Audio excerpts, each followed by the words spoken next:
Ladies and gentlemen, welcome back to the Indie Zone. My name is Kathy. Recording this on November 11th, 2025.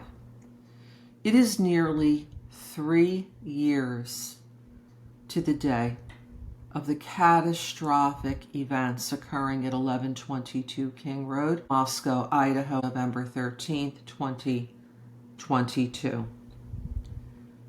It, in my opinion, is quite perplexing that the case styled as Idaho versus Kohberger, which was closed in July of 2025 and was an extremely, in my opinion, a very secretive case where there appeared to be a lack of transparency during the time that the investigation into the crimes occurred from November 13th to the date of Mr. Kohberger's arrest. The public has now received some information in dribs and drabs, if you will, that appears to be possibly inconsistent with what the public was made aware of when the Affidavit of Probable Cause, dated December 29th, 2022, and signed by Detective Brett Payne, was released. There is one that it has to do with what is arguably the biggest piece of evidence in the case prosecuted by the state of Idaho, that Mr. Kohberger was the sole defendant responsible for the crimes at 1122 King Road, and I'm referring to the infamous K-bar sheath that was supposedly found at the crime scene, that no one has seen a photograph of in its original state at the crime scene, and that none of the 5 original first responders from Moscow Police Department spoke about in any of their reports. The Affidavit of Probable Cause first addressed this sheath as being observed by Detective Payne from the doorway when looking into the room as being on the right side of Madison Mogen. In direct contradiction to Detective Payne's statement there in the Affidavit of Probable Cause is a report from observations of the head of the crime scene investigation for Idaho State Police, Jeffrey R. Talbot. He describes that when he, along with several others, Detective Payne and Sergeant Blacker, both of the Moscow Police Department, 2 of the prosecuting attorneys in Idaho versus Kohberger, Bill Thompson, Ashley Jennings, entered the scene after a search warrant was obtained at approximately 5 p.m. or shortly thereafter. If you go to Detective Talbot's report of December 6th, 2022, describing in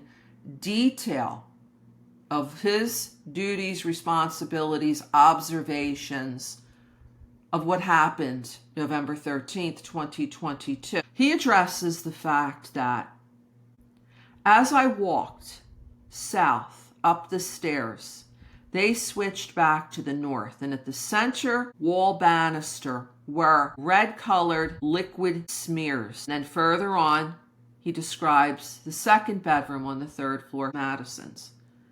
And in paragraph K, he begins to describe what he saw in that room. I'd like to direct your attention to the last 3 words, page 4 of 7, going into the first several words, page 5 of 7. They state, near Mogen's left hip was a tan-colored leather sheath partially covered by the comforter.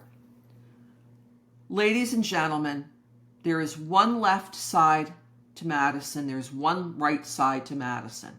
Detective Payne observed this key piece of evidence, the sheath, on Madison's right side.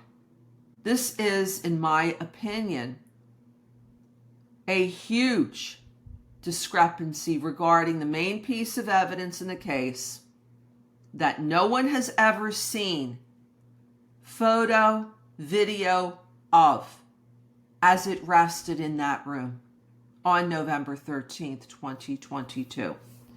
And it just continues to raise questions about this investigation. We did a presentation earlier today that was published that addressed the fact that while the Affidavit of Probable Cause says that Detective Payne arrived at approximately 4 p.m. on November 13th and was taken through the house by first responder Corbin Smith, who, according to his report, which appears to be an end-of-duty report, doesn't mention word one about walking Detective Payne through the crime scene. And it would be confusing why he, of all people, would do that, as his responsibility, according to his own report, was scene security at the rear of the property.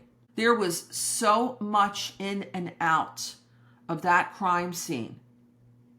After it was already determined that there were 4 victims and the house was clear, there wasn't any perpetrator hiding in a closet or anywhere else, yet members of the Moscow Police Department kept walking through it, kept going up and down the 3rd floor steps, going toward and inside Madison's bedroom. For what purpose?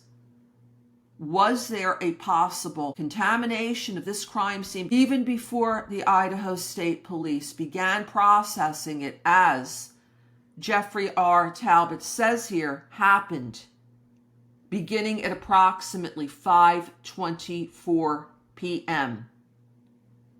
when he assigned ISP Detective Schwecke to start a pre-evidence processing video, and directing ISP Detective Gideon Roberts to start scene overview photographs, and directing ISP Detective Powell to complete a scene sketch, and so forth. By that time, there was so much in and out traffic, as we're seeing from body cam, and there's not even agreement where the sheath was on the bed. These are complete and pure opinions that I provide based on speculation, rhetorical questions, nothing more, nothing less, pursuant to the First Amendment to the United States Constitution. If you have any comments, any thoughts, any opinions, please leave them here. Until next time, this is Kathy. Thank you for joining us here today.